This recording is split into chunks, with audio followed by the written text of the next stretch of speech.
Les Actes des Apôtres, chapitre 6. En ce temps-là, le nombre des disciples augmentant, les hellénistes murmurèrent contre les Hébreux parce que leurs veuves étaient négligées dans la distribution qui se faisait chaque jour.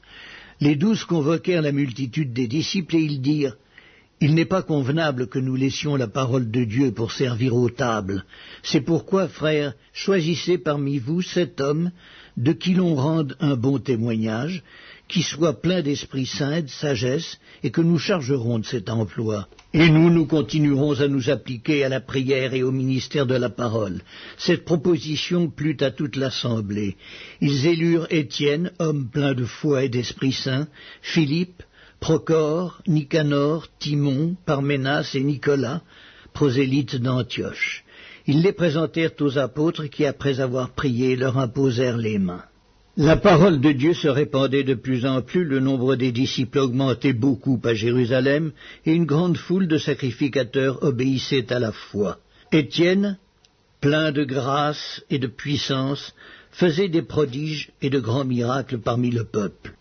Quelques membres de la synagogue, dite des affranchis, de celle des Cyrénéens et de celle des Alexandrins, avec des Juifs de Cilicie et d'Asie, se mirent à discuter avec lui. Mais ils ne pouvaient résister à sa sagesse et à l'esprit par lequel il parlait. Alors ils subornèrent des hommes qui dirent « Nous l'avons entendu proférer des paroles blasphématoires contre Moïse et contre Dieu. » Ils émurent le peuple, les anciens et les scribes, et se jetant sur lui, ils le saisirent et l'emmenèrent au Sanhédrin. Ils produisirent de faux témoins qui dirent « Cet homme ne cesse de proférer des paroles contre le lieu saint et contre la loi, car nous l'avons entendu dire que Jésus, ce Nazaréen, détruira ce lieu et changera les coutumes que Moïse nous a données. » Tous ceux qui siégeaient au Sanhédrin, ayant fixé les regards sur Étienne, son visage leur parut comme celui d'un ange. Les Actes des Apôtres, chapitre 7. Le souverain sacrificateur dit « Les choses sont-elles ainsi ?» Étienne répondit « Hommes, frères et pères, écoutez. Le Dieu de gloire apparut à notre père Abraham lorsqu'il était en Mésopotamie, avant qu'il s'établît à Charan. Et il lui dit, « Quitte ton pays et ta famille, et va dans le pays que je te montrerai. » Il sortit alors du pays des Chaldéens et s'établit à Charan. De là, après la mort de son père, Dieu le fit passer dans ce pays que vous habitez maintenant. Il ne lui donna aucune propriété en ce pays, pas même de quoi poser le pied, mais il promit de lui en donner la possession et à sa postérité après lui, quoiqu'il n'eût point d'enfant. Dieu parla ainsi. Sa postérité séjournera dans un pays étranger. On la réduira en servitude et on la maltraitera pendant 400 ans. Mais la nation à laquelle ils auront été asservis, c'est moi qui la jugerai, dit Dieu. Après cela, ils sortiront et ils me serviront dans ce lieu-ci. Puis Dieu donna à Abraham l'alliance de la circoncision. Et ainsi, Abraham ayant engendré Isaac, le circoncis le 8e jour, Isaac engendra et circoncis Jacob, et Jacob les 12 patriarches. Les patriarches, jaloux de Joseph, le vendirent pour être emmené en Égypte. Mais Dieu fut avec lui, et il le délivra de toutes ses tribulations. Il lui donna de la sagesse et lui fit trouver grâce devant Pharaon, roi d'Égypte, qu'il établit gouverneur d'Égypte et de toute sa maison. Il survint une famine dans tout le pays d'Égypte et dans celui de Canaan. La détresse était grande et nos pères ne trouvaient pas de quoi se nourrir. Jacob apprit qu'il y avait du blé en Égypte, et il y envoya nos pères une première fois. Et la seconde fois, Joseph fut reconnu par ses frères, et Pharaon sut de quelle famille il était.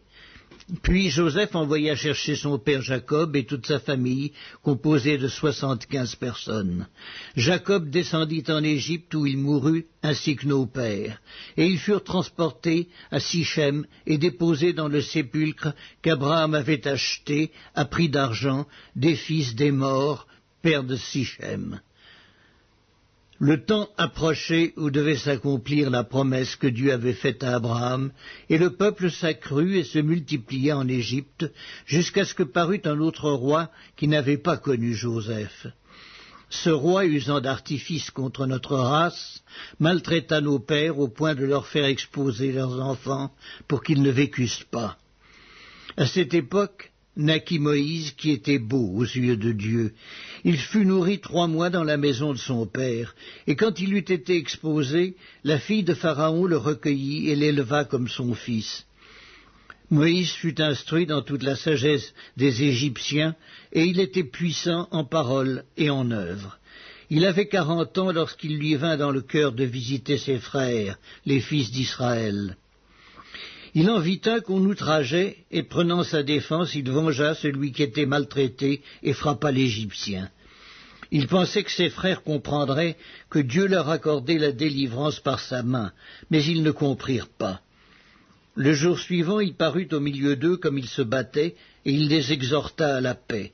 « Hommes, dit-il, vous êtes frères, pourquoi vous maltraitez-vous l'un l'autre » Mais celui qui maltraitait son prochain le repoussa en disant « Qui t'a établi chef et juge sur nous?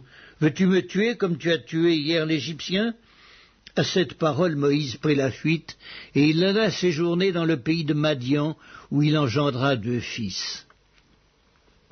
40 ans plus tard, un ange lui apparut au désert de la montagne de Sinaï, dans la flamme d'un buisson en feu.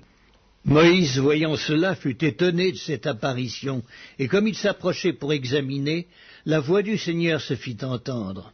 « Je suis le Dieu de tes pères, le Dieu d'Abraham, d'Isaac et de Jacob. » Et Moïse, tout tremblant, n'osait regarder.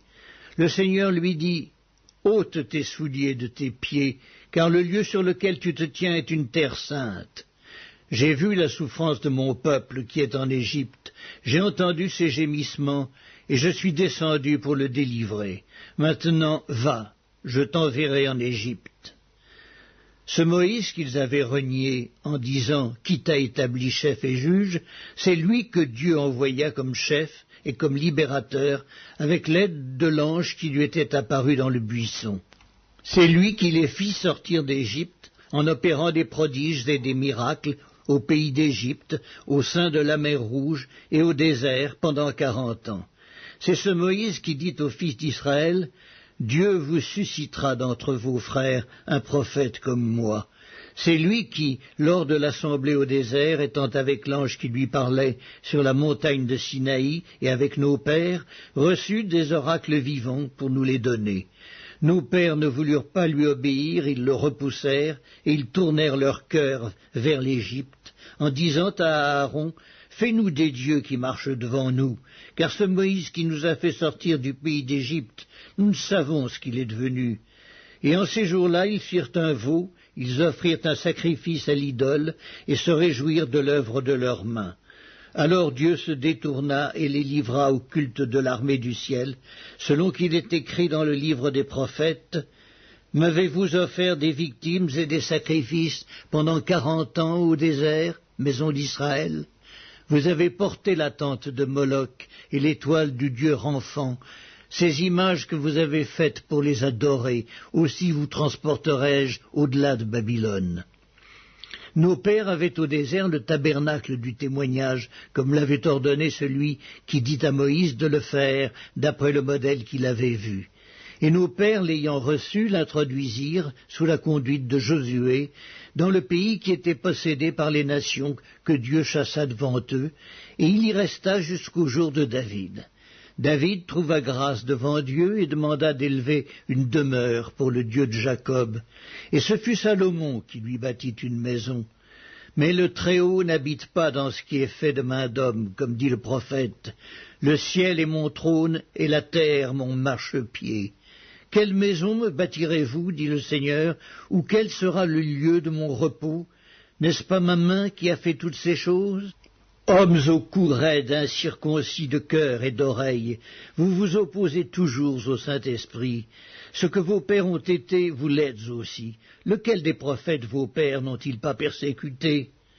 Ils ont tué ceux qui annonçaient d'avance la venue du juste, que vous avez livré maintenant et dont vous avez été les meurtriers, vous qui avez reçu la loi d'après des commandements d'anges et qui ne l'avez point gardée. En entendant ces paroles, ils étaient furieux dans leur cœur, et ils grinçaient des dents contre lui. Mais Étienne, rempli du Saint-Esprit et fixant les regards vers le ciel, vit la gloire de Dieu et Jésus debout à la droite de Dieu. Et il dit, « Voici, je vois les cieux ouverts et le Fils de l'homme debout à la droite de Dieu. » Ils poussèrent alors de grands cris en se bouchant les oreilles, et ils se précipitèrent tous ensemble sur lui, le traînèrent hors de la ville et le lapidèrent. Les témoins déposèrent leurs vêtements aux pieds d'un jeune homme nommé Saul.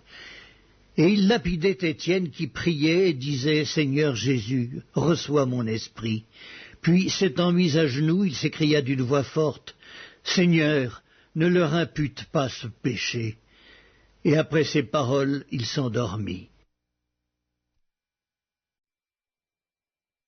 Les Actes des Apôtres, chapitre 8. Saul avait approuvé le meurtre d'Étienne. Il y eut ce jour-là une grande persécution contre l'église de Jérusalem, et tous, excepté les apôtres, se dispersèrent dans les contrées de la Judée et de la Samarie. Des hommes pieux ensevelirent Étienne et le pleurèrent à grand bruit. Saul, de son côté, ravageait l'église. Pénétrant dans les maisons, il en arrachait hommes et femmes et les faisait jeter en prison. Ceux qui avaient été dispersés allaient de lieu en lieu annonçant la bonne nouvelle de la parole.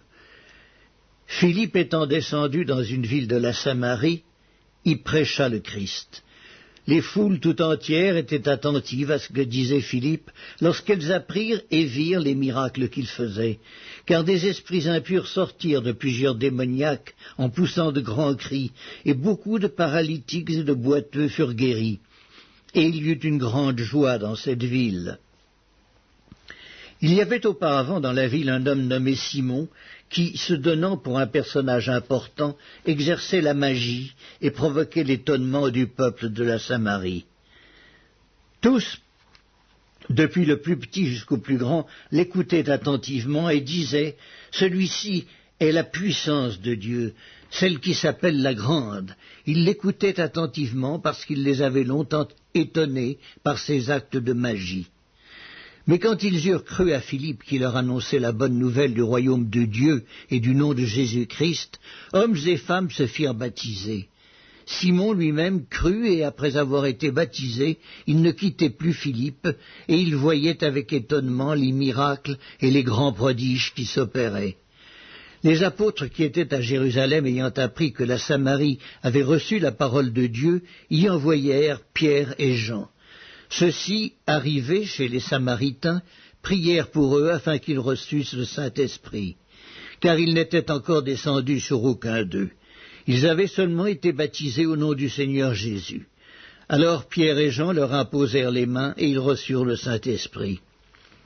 Lorsque Simon vit que le Saint-Esprit était donné par l'imposition des mains des apôtres, il leur offrit de l'argent en disant « Accordez-moi aussi ce pouvoir, afin que celui à qui j'imposerai les mains reçoive le Saint-Esprit. » Mais Pierre lui dit « Que ton argent périsse avec toi, puisque tu as cru que le don de Dieu s'acquérait à prix d'argent. Il n'y a pour toi ni part ni lot dans cette affaire, car ton cœur n'est pas droit devant Dieu.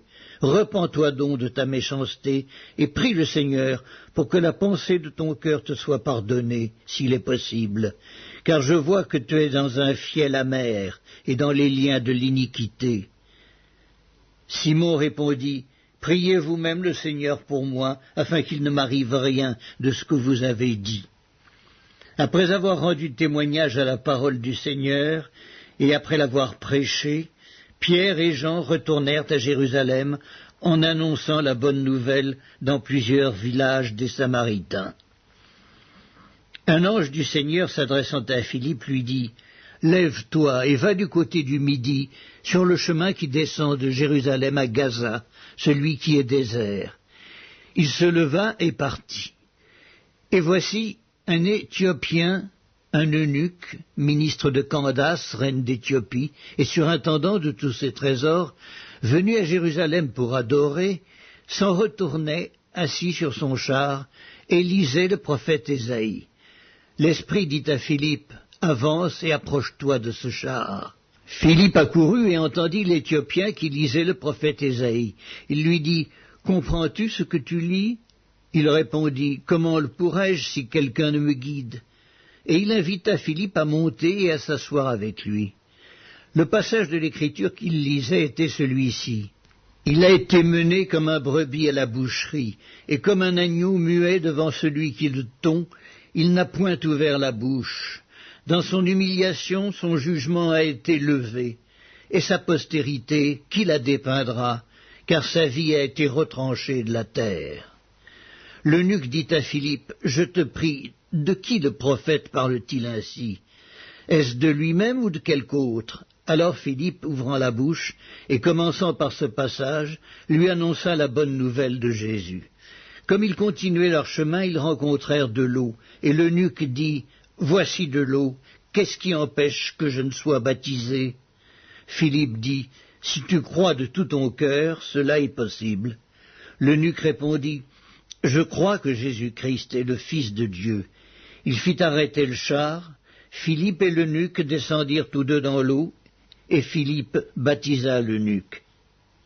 Quand ils furent sortis de l'eau, l'Esprit du Seigneur enleva Philippe, et l'eunuque ne le revit plus. Tandis que joyeux il poursuivait sa route, Philippe se trouva dans Azote, d'où il alla jusqu'à Césarée, en évangélisant toutes les villes par lesquelles il passait.